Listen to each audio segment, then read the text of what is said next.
I walked alongside the Buddha under the canopy of ancient banyan trees. His steps were deliberate, his aura serene. The midday sun filtered through the leaves, casting intricate patterns on the ground. I hesitated before speaking, burdened by an unspoken fear. "Master," I began, my voice wavering. "I feel trapped by my own doubts." The Buddha paused, turning to me with a gentle smile. "Tell me, what weighs upon your heart?" he inquired softly. I looked down, unable to meet his gaze. "I fear failure, Master. Every endeavor feels like a step closer to defeat." His eyes were filled with compassion as he gestured for me to sit beside him. "Do you see the river flowing yonder?" he asked, pointing towards the murmuring stream. I nodded, puzzled by his question. "The river carves its path through the land, facing rocks and fallen branches," he began. "Yet it does not stop. It finds another way." I listened intently, the sound of the river blending with his words. "Life is much like this river," he continued. "Obstacles will appear, but they cannot stop you unless you let them." I sighed, the weight of my doubts still pressing heavily. "But Master, what if my efforts are not enough? What if I fail repeatedly?" The Buddha leaned forward, picking up a small seed from the ground. "Do you see this seed?" he asked, holding it between his fingers. "Yes, Master," I replied, curious about its significance. "This seed holds within it the potential to become a mighty tree," he explained. "Yet it starts so small and fragile." He placed the seed gently in the palm of my hand. "It faces the weight of the soil, the force of the rain, the heat of the sun," he said. "Does it fear these challenges?" I shook my head, beginning to understand his point. "No, Master. It simply grows," I replied, my voice tinged with realization. The Buddha nodded, his expression serene yet purposeful. "Exactly. The seed does not concern itself with failure," he said. "It simply fulfills its nature." Step by step, I stared at the seed in my hand, its simplicity belying its profound lesson. "But Master," I asked, "how do I find the strength to persist when fear clouds my mind?" The Buddha placed his hand gently on my shoulder. "Strength arises from understanding, not from ignorance of fear," he said. "To know fear is to know where courage begins." His words resonated deeply, unraveling the knots of anxiety in my heart. "But how do I move forward, Master, when the path seems so uncertain?" I asked, my voice steadier now. The Buddha gestured towards the horizon, where the sun was beginning its descent. "Do you see the sun as it sets?" he asked. "Yes, Master," I replied, captivated by the beauty of the moment. "It does not fear the coming night," he said. "It trusts that the dawn will follow, as it always does." His metaphor illuminated a truth I had long overlooked. So I must trust in the journey, despite its uncertainties? I asked. "Yes. And in yourself," the Buddha affirmed, his voice imbued with quiet strength. "Each step forward, no matter how small, carries you closer to the path." His words filled me with a newfound determination, a lightness I had not felt before. "Thank you, Master," I said, bowing deeply. "I will strive to grow, like the seed, unburdened by fear." The Buddha smiled, rising to his feet with graceful ease. "Come," he said, gesturing for me to follow. "The path awaits, and so does the journey within." As we walked together towards the setting sun, the lessons of the day etched themselves into my soul.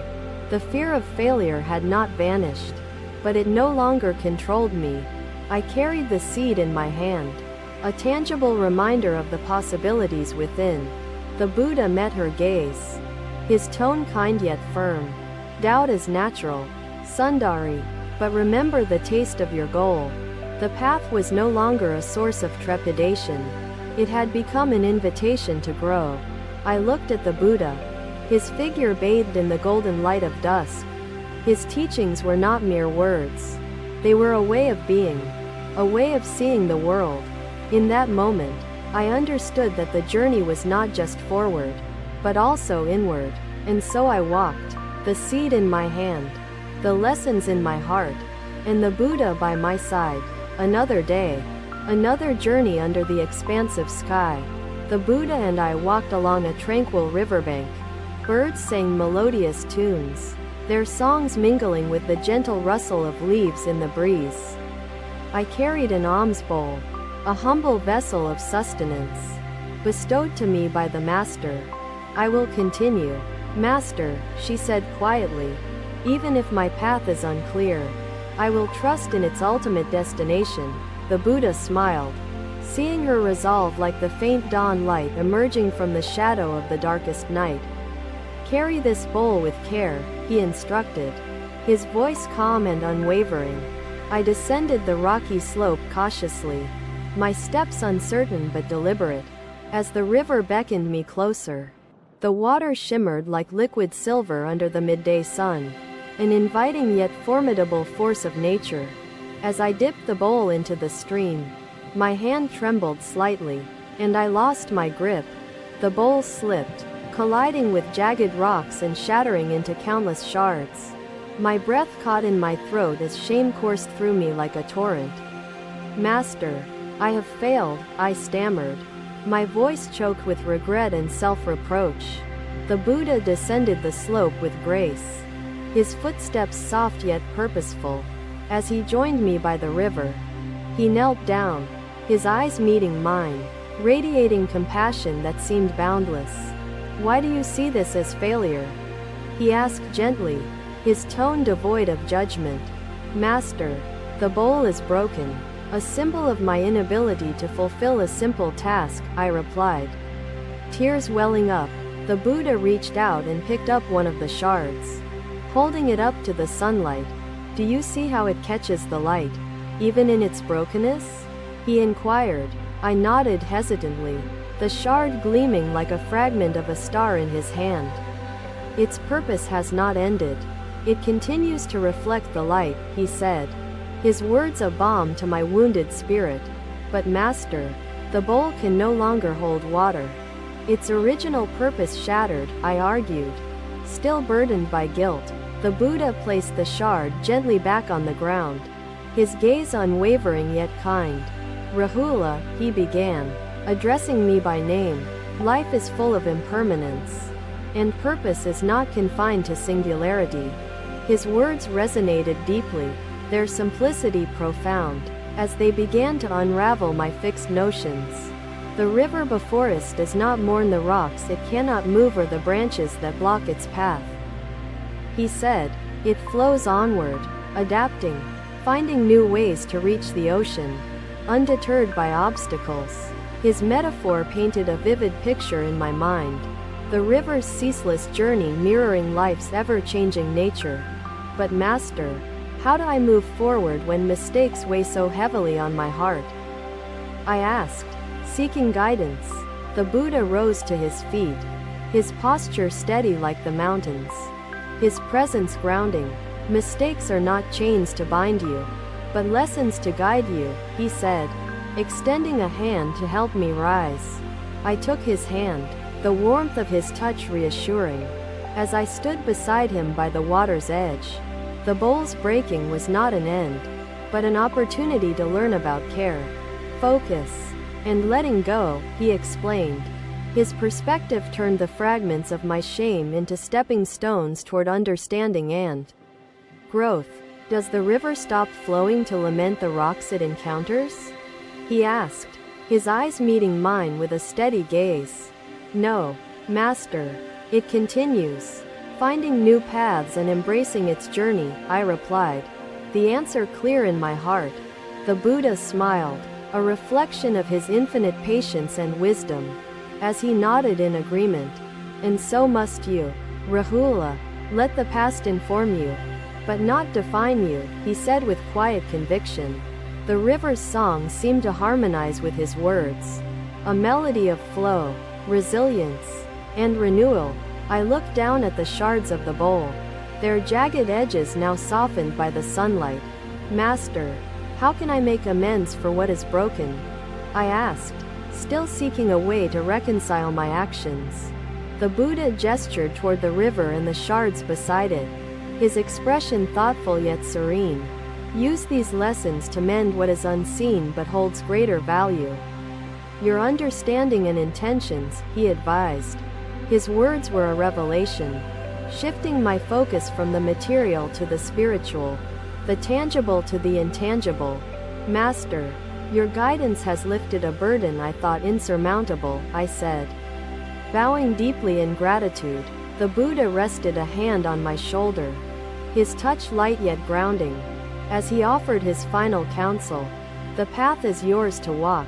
Rahula, embrace each step, for even mistakes are but stones in the river, he said.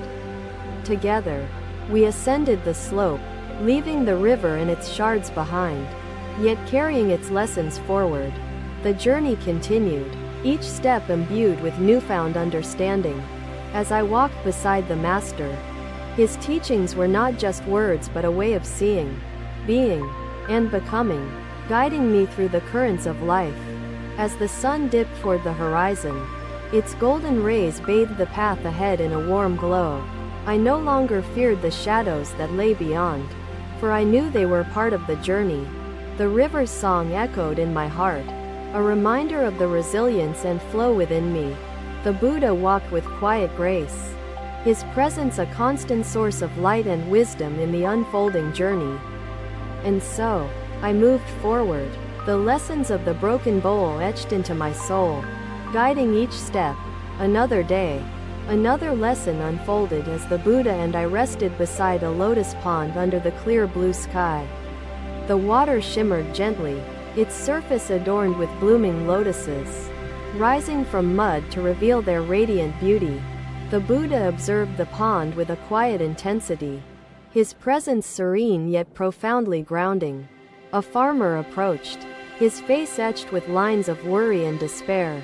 Bowing deeply before the Master, "Master, I am lost," the farmer began, his voice trembling with the weight of his struggles. "The flood has taken my crops, leaving my family hungry and hopeless." The Buddha turned toward the farmer, his gaze steady and compassionate, radiating patience and understanding. "Tell me, my friend, how does the lotus bloom amidst the mud of this pond?" he asked. The farmer frowned, puzzled by the question, his despair overshadowing his thoughts. "The mud nurtures the lotus, Master, giving it the strength to grow and rise above its murky foundation," he replied hesitantly. The Buddha nodded, his expression thoughtful yet encouraging, as he gestured toward the lotus blossoms. "Life is no different," he began, his voice calm but filled with purpose. "The mud represents challenges, yet it is essential for growth and transformation. Master, how do I protect this flame when the world feels so chaotic?" I asked. He gestured to the surrounding grove, its tranquility undisturbed. The Buddha smiled gently, his presence unwavering yet inviting. As he addressed the farmer with kindness, "You are more than a lotus, my friend. You have the power to choose how you respond to the mud," he said. The farmer bowed his head, his thoughts consumed by his plight, his heart heavy with doubt. "I cannot see beyond my loss. Master, how do I begin again when the mud feels insurmountable?" he asked. The Buddha gestured toward the pond's edge, inviting the farmer to sit beside him as he continued speaking. "The lotus does not focus on the depth of the mud but on the light above, guiding its growth," he explained. "It uses the mud not to dwell in despair but to rise and bloom in its fullness," he added. His words painted a vivid picture of possibility, a path forward illuminated by resilience and hope. The farmer gazed at the lotus, its delicate petals unyielding to the murk below, a testament to its inner strength. "But Master, the mud feels endless, and I fear I will sink further into despair," the farmer admitted. The Buddha reached for a fallen lotus petal, holding it gently in his hand, his gaze steady. "Do you see this petal?" he asked. his voice deliberate yet comforting. Yes, Master, the farmer replied, curious about its significance in the lesson. This petal is light and fragile, yet it does not fear the mud it emerges from, the Buddha said. It trusts in its ability to rise. Knowing the mud is not its end but its beginning, he continued. The farmer's shoulders seemed to lift slightly, the weight of his despair easing under the Buddha's words. Master, how do I find the courage to rise when fear holds me back? He asked, seeking wisdom. The Buddha placed the petal gently into the farmer's palm, its delicacy a symbol of potential. Courage is not the absence of fear, but the understanding that light exists beyond the shadows, he said. Fear becomes a guide, showing you where your strength begins, he added, his voice steady and wise. The farmer held the petal, its lightness a reminder of the possibilities within, a glimmer of hope igniting his heart. Master, your words have given me clarity. Yet the path forward still feels daunting, he confessed. The Buddha gestured toward the horizon, where the sun dipped lower, casting its golden rays on the land. Do you see the setting sun? He asked, his tone filled with quiet reverence. Yes, Master. Its beauty is undeniable, the farmer replied, captivated by the brilliance of the moment. It does not mourn the coming night, for it trusts that dawn will follow, the Buddha said. So must you trust in the cycle of life, knowing that light always returns after darkness, he added. His metaphor illuminated a truth the farmer had long overlooked, its simplicity profound and transformative. Master, I will strive to rise like the lotus. Despite the depth of the mud, the farmer said, bowing deeply. The Buddha's smile reflected his satisfaction, his belief in the farmer's ability to embrace the lesson. You have the strength within you to rise. My friend, trust in the light and use the mud wisely, he advised. The farmer rose to his feet, his heart lighter, his mind clearer, as he prepared to embrace his journey anew. The lotus pond remained serene, its blooms a constant reminder of resilience and the ability to thrive amidst adversity. The Buddha's teachings resonated deeply within me as well, their universality undeniable, their wisdom eternal. As we departed the pond, the farmer followed, his steps steadier, his resolve stronger than before. The sun's golden rays bathed the path ahead, illuminating the way forward for all of us. The Buddha walked with quiet grace, his presence a guiding light for those who sought his wisdom. Each step carried the lessons of the day, the truths that emerged from the mud and the light. The lotus blooms in every heart, its petals unfolding through courage, trust, and an unwavering belief in growth. The path is not without obstacles, but it is one that invites us to rise, to thrive, and to bloom. The river remained my guide, a reminder of the balance Buddha had shown me. One day, standing by the river, I watched the ripples dance upon its surface, each fading into serenity. Thank you for watching. Buddha's teachings are always with you. Subscribe to our channel and we will see you in the next video.